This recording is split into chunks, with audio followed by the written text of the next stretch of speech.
میں پہلے بتاتا چلوں جو کہ پارٹی کے اندر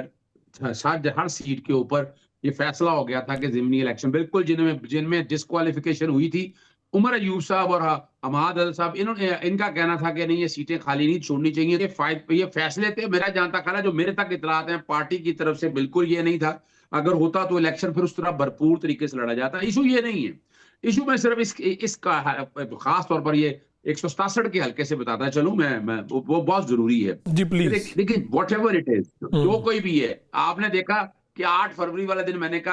کہا کہ میرے پاس اتنے ثبوت موجود ہیں، لوگوں کو گھروں سے اٹھانا، نامینیشن پیپر داخل کرنا، تو یہ کوئی نئی چال نہیں تھی۔ اس لیے ہمیں سب کو یقین کرنا پڑے گا کہ وہی والی چیز جو ہے اب وہ دہرائی گئی ہے۔ اب جماعت اسلامی کو چاہیے کہ اس کانٹیکس کے حوالے سے باقاعدہ قانونی جنگ کا آغاز کرے۔ میں ساتھ ہوں گا، میں نے ضیاء انصاری صاحب سے میں دوبارہ بات کر لیتا ہوں، ہم ان کے ساتھ کھڑیں گے۔ یہ اصولوں کی بات ہو رہی ہے کہ ہمیں اس کو، اور یہ الیکشن کالعدم ہو سکتا ہے۔ ہمیں ایک بات اور کرنی ہے، ذرا مجھے الیکشن سے ہٹ کے آ جاؤ میں ذرا دیکھیں، وہ ابھی آپ نے سنا نہ سٹاک مارکیٹ سے روٹی ملتی ہے عوام کو، نہ سود کم کرنے سے بھر جاتے ہیں خالی چولہے۔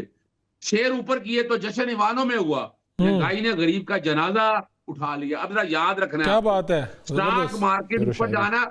سٹاک مارکیٹ معاشی ترقی نہیں ہوتی۔ چونکہ وجہ کیا ہے، سٹاک مارکیٹ میں چند بڑی کمپنیاں، بینک اور سرمایہ دار شامل ہوتے ہیں۔ پاکستان میں 1% سے بھی کم آبادی براہ راست سٹاک مارکیٹ سے فائدہ اٹھاتی ہے۔ جب شیئر اوپر جاتا ہے، نہ روزگار خود بخود بڑھتا ہے، نہ مہنگائی کم ہوتی ہے، نہ تنخواہیں بڑھ کرتی ہیں۔ اور سود کا کم کرنے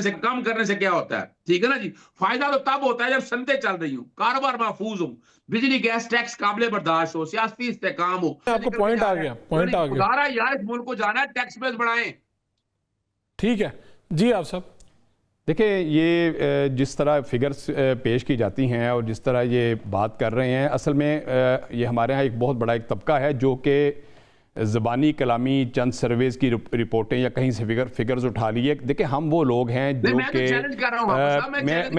اظہر صاحب میری ایک بات سن لیں، آپ 2 منٹ میری بات سن لیں، آپ ہمارے بڑے ہیں، میں آپ کا احترام کرتا ہوں۔ یہ مت کہنا پھر، دیکھیں میں نے آپ کی فگر پہ کوئی لیکن میں وہی کہہ رہا ہوں کہ بات یہ ہے کہ جی میں سن 2001 سے الیکشن لڑ رہا ہوں، اور ہم وہ لوگ ہیں کہ جو ہم پبلک کے اندر ہوتے ہیں، ہر وقت ہمیں لوگوں کے لائف سٹائل کا پتہ ہے۔ ہمیں پتہ ہے کہ 4 مرلے کے گھر میں 30 لوگ جہاں رہتے ہیں ان کا لائف سٹائل کیا ہے، اور جو ڈیفینس کے اندر اور ڈی ایچ اے کے اندر اور گلبرگ کے اندر یا ماڈل ٹاؤن کے اندر جو لوگ رہتے ہیں ان کے ایک لائف سٹائل کا فرق کیا ہے۔ دیکھیں، جب لوگوں کو ریلیف ہوتا ہے تو یہ ہماگیر ریلیف ہوتا ہے، اور یہ کئی سیکٹرز کے اندر ہوتا ہے۔ اور حقیقت یہ ہے کہ جو پی ٹی آئی کا میس کریٹ ہوا تھا، آپ کو یاد ہے کہ 2018 کی اگر ہم بات کریں تو ڈالر 95 روپے کے اوپر تھا، تو یہ ڈالر پھر کہاں پر گیا، اور جب حالات بے قابو ہو گئے اور ملک جو تھا وہ ایک تباہی کے دہانے پہ کھڑا ہو گیا، اور اس وقت کے وزیر اعظم نے اپنی زبان سے یہ بات کہی کہ پاکستان سری لنکا بننے لگا ہے۔ یہ نیازی صاحب، یعنی پوری دنیا اس بات کی گواہ ہے، میڈیا اس بات کا گواہ ہے کہ نیازی صاحب کی اپنی زبان سے نکلا کہ جناب پاکستان تو سری لنکا بننے لگا ہے، پاکستان تو ڈیفالٹ ہونے کے قریب ہے۔ تو وڈائی صاحب ان حالات کے اندر جب شہباز شریف صاحب نے ٹیک اوور کیا اور ملک کے اتنے برے حالات تھے کہ یہ دیوالیہ ہونے کے قریب تھا، اور اپنی پاپولیرٹی کی قربانی دیتے ہوئے پاکستان کو آگے بڑھانے کی کوشش کی، اور آپ نے دیکھا کہ پھر سن 2024 کی جب سے گورنمنٹ آئی ہے، اللہ تعالیٰ کی مہربانی سے ان کا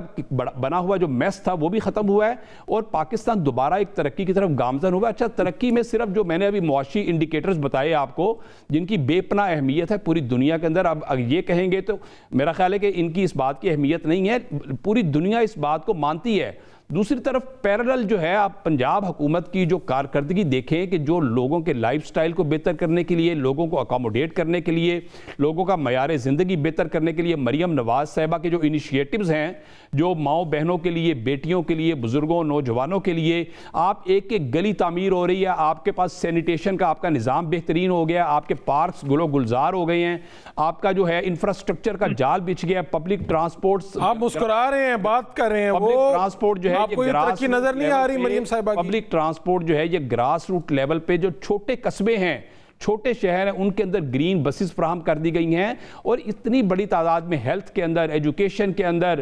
نوجوان روزگار سکیم کے حوالے سے 100 سے زیادہ انیشیٹوز ہیں جو اس وقت حکومت پنجاب کے چل رہے ہیں۔ یہ پیرلل رول پلے کر رہے ہیں لوگوں کا معیار زندگی بہتر کرنے کے لیے، لوگوں کو ریلیف دینے کے لیے۔ On the other hand economic development چل رہی ہے وزیر اعظم پاکستان کی زیر نگرانی،